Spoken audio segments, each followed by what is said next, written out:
Hello, everyone. Today, I'm going to present our paper, The Usability and Security of In-App Browsing Interfaces in Mobile Apps. I am Zichun Zhang, a PhD student from Singapore Management University. My presentation is divided into 4 parts. Firstly, I will introduce some backgrounds and motivations of our work, and then I will present a cross-platform analysis approach and the results, followed by the developers' responses, and finally, the conclusion. And the first part is the background and motivation. Nowadays, mobile applications are heavily used in our daily life. And when we are using an app, we often need to open the URLs in different scenarios, like during the chatting or when we are reading the email. For example, users may want to open a web link sent from others in the Telegram or Gmail as shown in these figures. If we click on the URL link, the app will open the corresponding web pages for us. At that moment, the app had 3 choices. One is to jump out to a mobile browser to open that URL, and the other 2 are called in-app browsing interfaces, IABI for short. And one is the ready-made IABI provided by some mobile browsers like the Chrome custom tabs in Android and SF self-review controller in iOS. And later I will introduce them in detail. And the other one is called self-designed IABI, which is totally designed by the app's developer. And many apps actually choose the IABI so as to provide a seamless user experience. So what is the in-app browsing interface? It usually contains 2 parts. Here we take the Android Facebook as an example. First part is the web view. In the blue box, this is the key component to open the URL, and it can render and display the web page. You can imagine it as a mini browser. And for user experience purpose, developers usually add a title bar or address bar at the top of the activity to display the title, URL, or other information that are related to that web page, as shown in this red box. In this paper, the usability problem we are discussing mainly focus on this part, which is the title and address bar in the red box. And in addition to designing their own IABIs, many developers may choose a simpler approach. On Android platform, apps may use Chrome custom tabs as the in-app browsing interface, which is also called CCT. It is a ready-made IABI provided by the Chrome, and the developers only need to call the corresponding APIs provided by the Chrome and provided by the Google to open a web page instead of building an IABI from scratch. And all the events happening within that IABI, happen within the CCT, are actually handled by the Chrome, but it still stays within the app. It will not jump to the Chrome to open that URL. And for iOS apps, they also have a similar component called SF self-review controller, SF for short, also called SF. It is provided by Safari. And we found that those CCT or SF behave the same way in all subject apps.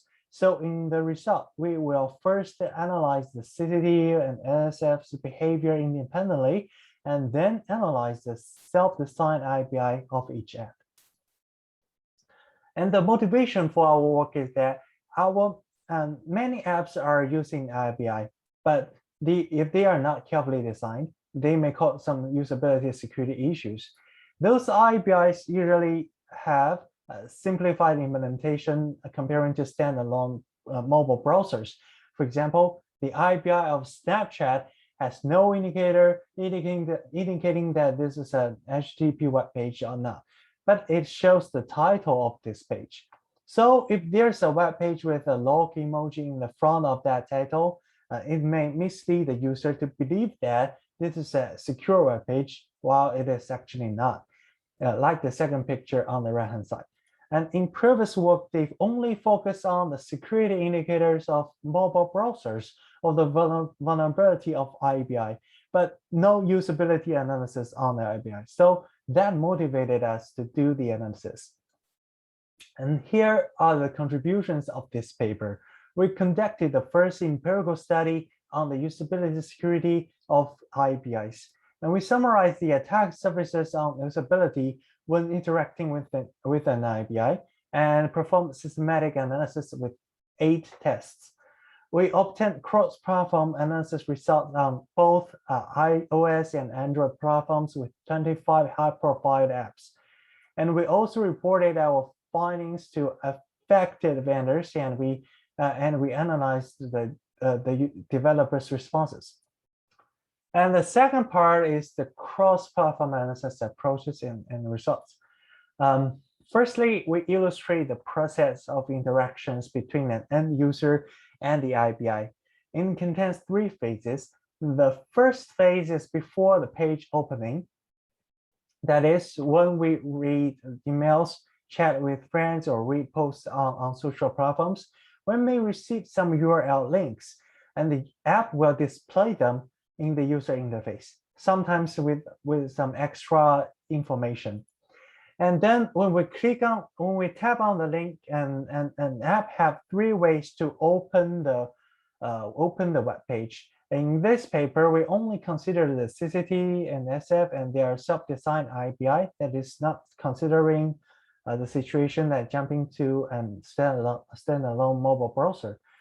Yeah, and the second phase is page displaying. In this phase, and the IBI display the contents and the related information of that web page. And then the third phase is Onpage Navigating. In this phase, the IBI will react when we perform some operations on the web page. And the most common behavior is to enter the username and password. And in our analysis, in each phase, we will conduct 1 or several tests.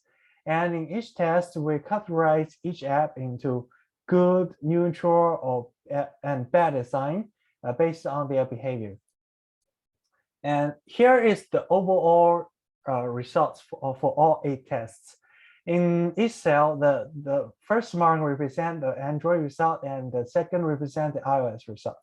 And we collect 25 high-profile apps that exist in both Apple Store and Google Play, and all of them have an IBI and a good representations of popular apps from 5 different categories: the chats, social networks, email, business, and news. The green tick means good or yes, and the red cross means bad or no, and the blue circle means neutral.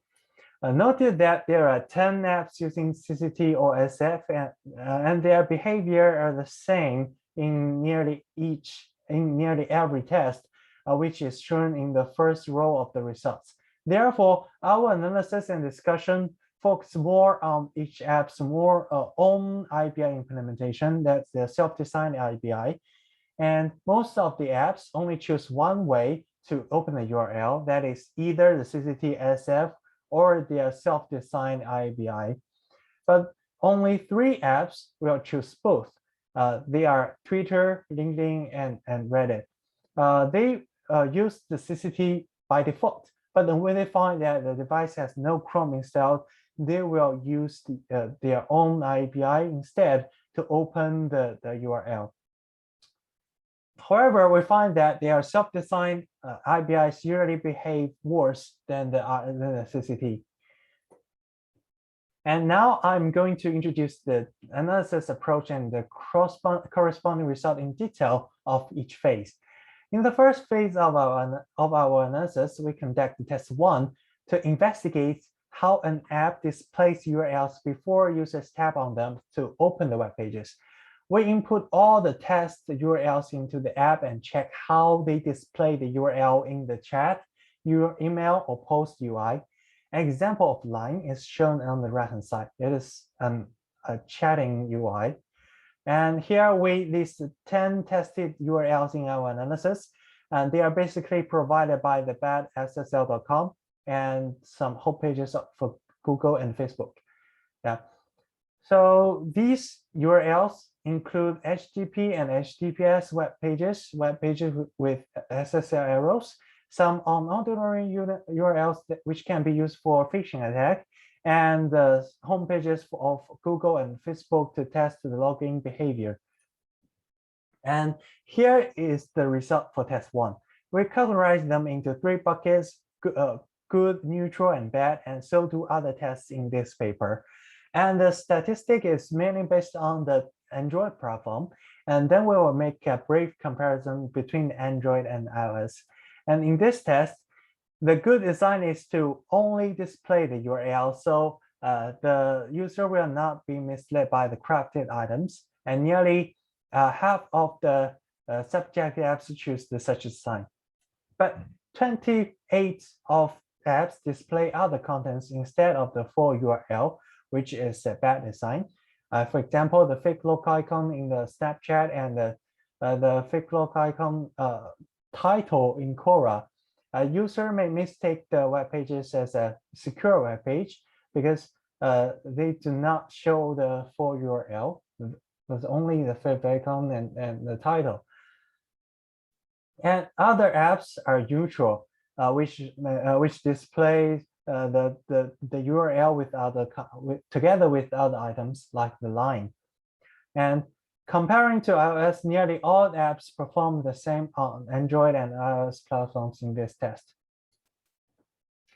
Then we come to the phase 2 on-page displaying. We perform 6 different tests to see how the API will display the security-related information like the title or URL or other indicators in the address bar, like the red box in the picture on the right-hand side, except the test 5, which will focus on the pop-up or some special contents when the IBS encounters the SSL errors.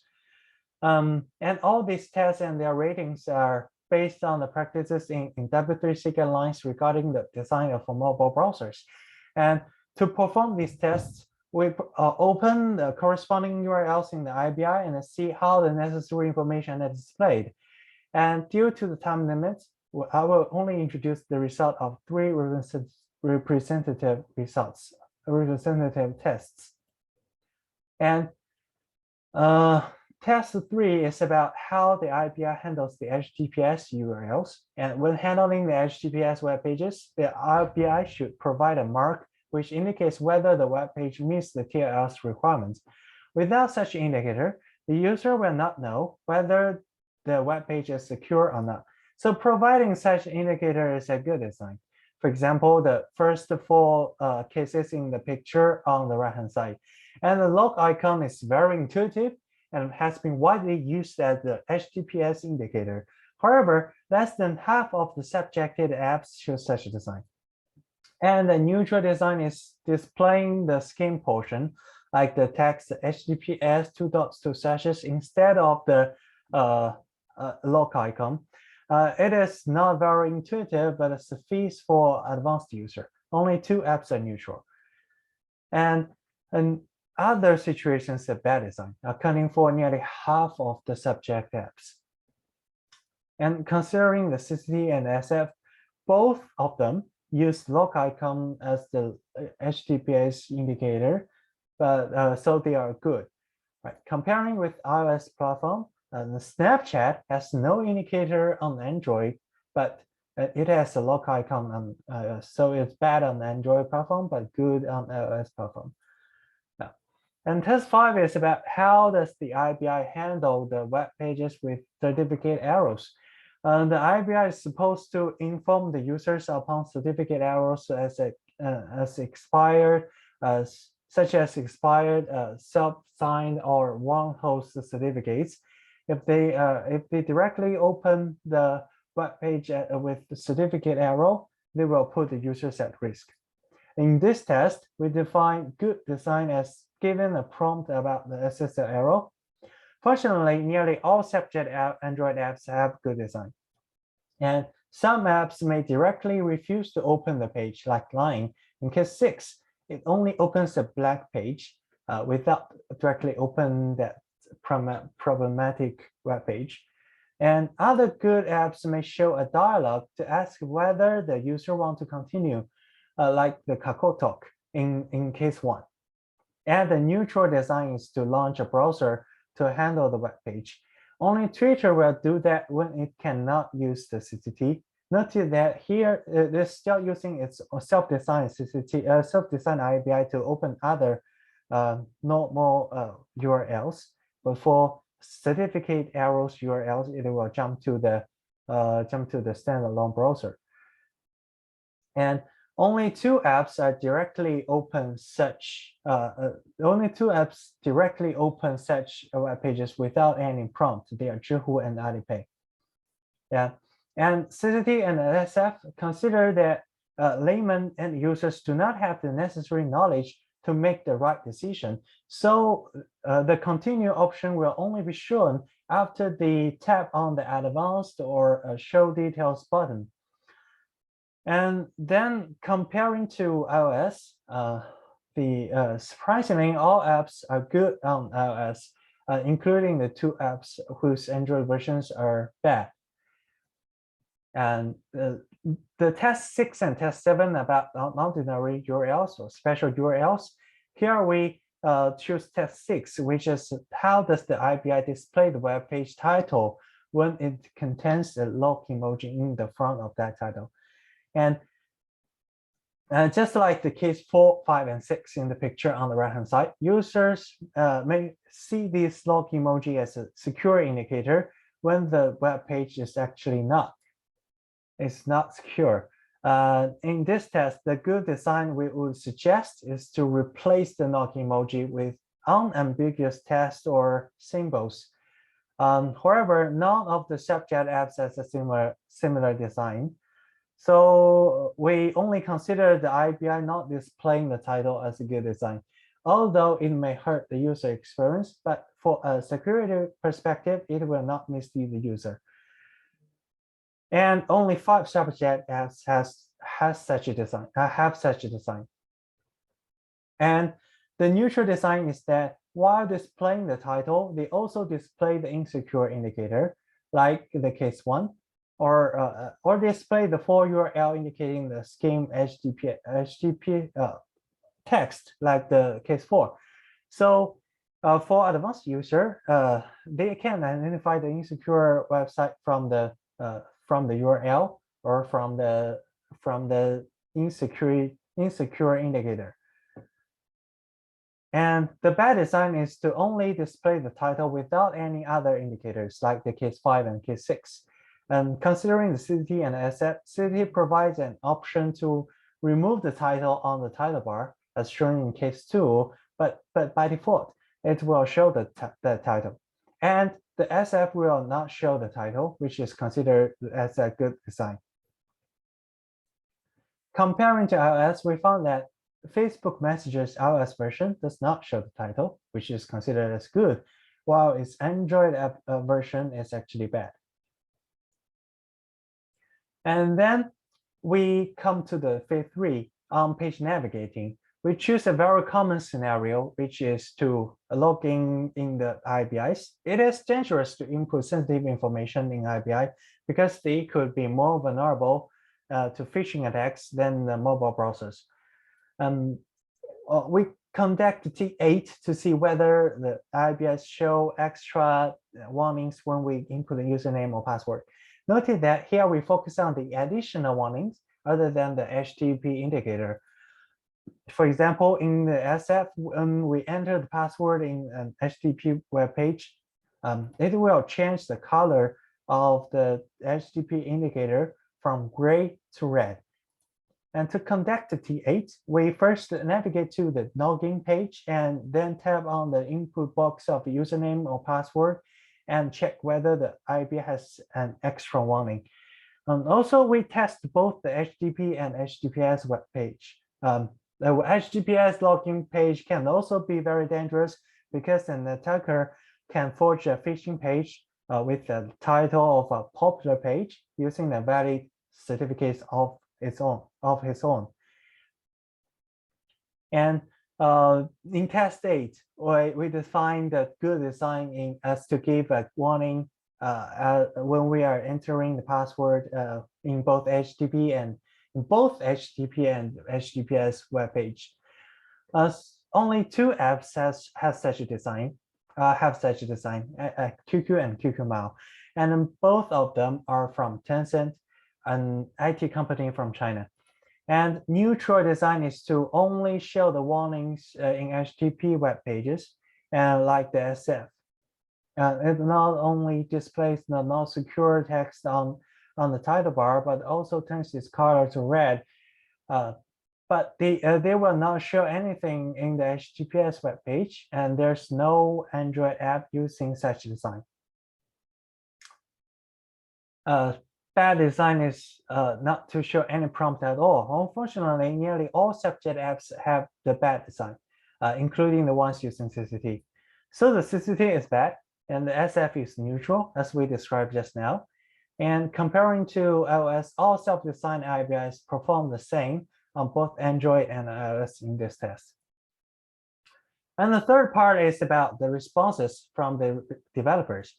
To understand developers' reaction on our findings and provide our recommendations, we issue security reports to all affected vendors through their security problems or contact emails. And here we list some of the responses. Instagram and Facebook Messenger are developed by the Facebook company, and they appreciated our report, but said that our findings do not qualify for their bug bounty program, so they refuse to fix them. And different from Facebook, LinkedIn gave a more positive response that they consider passionate in the future versions of their application.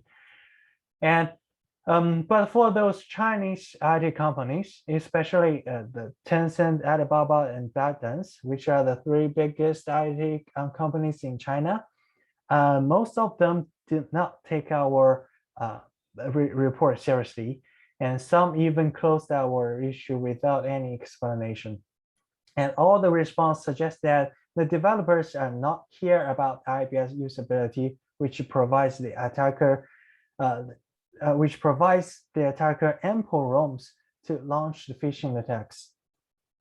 And finally, the conclusion part. And in this paper, we conduct the first empirical study on the usability security of in-app browsing interfaces. And we conducted a systematic analysis on 25 apps on both Android and iOS platform, including 8 tests in 3 phases of interaction between users and IBS. And in the result, we have 3 major findings. 30% of subject apps fail to provide sufficient URL information before opening. And nearly all subject apps, all self-designed IBI failed to provide sufficient indicators to handle special URLs or display some necessary security information, like the log title pages. Yeah, and only a few IBIs gave extra warnings when entering sensitive information. And from the developers' responses, we found that they do not pay enough attention on these problems. And we also provide IBI design principles based on our results. And there are also some limitations of this work. The usability problems in this paper are not verified by user study. For example, we do not test whether a user can really be misled by the fake logo emoji. And the ratings of our tests are based on previous work and W3C guidelines on the mobile browsers. And some of the ratings are subjective assessment. And we believe that it is really hard to do the trade-off between the security and the user experience. And the third limitation is that manual testing limits the scalability of our work. However, we found that the automatic testing is non-trivial. Considering that the dynamic analysis, for example, we cannot find a uniform way to locate and trigger the chat UI of different apps because the chat UI has varieties of different implementation approaches.